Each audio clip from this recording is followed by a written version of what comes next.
স্বাধীনতা প্রিয়, গণতন্ত্র প্রিয় প্রতিটি মানুষের সামনে জনগণের প্রতি দায়িত্বশীল একটি মানবিক রাষ্ট্র গঠনের সুযোগ আমাদের সামনে এসেছে। কেউ কেউ বিভিন্ন রকম কথা বলে একটি অবস্থা তৈরি করার চেষ্টা করছে, যেখানে এই গণতন্ত্রের পথ যেটি তৈরির পথ যে তৈরি হয়েছে সেটি যাতে বাধাগ্রস্ত হয়।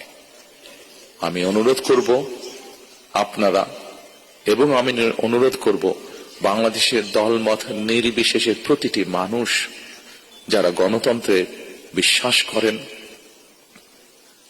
সেই প্রতিটি মানুষকে আজ সজাগ থাকার জন্য, যারা বিভিন্ন উসিলা দিয়ে বিতর্ক তৈরি করে গণতন্ত্রের পথকে আবার নষ্ট করার বা ব্যাহত করার চেষ্টা করছেন, তারা যাতে সফল না হয়।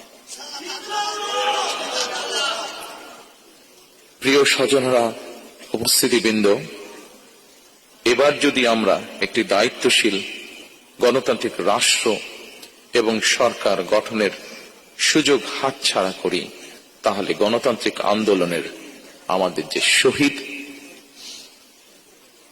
সেই শহীদদের প্রতি জুলুম করা হবে।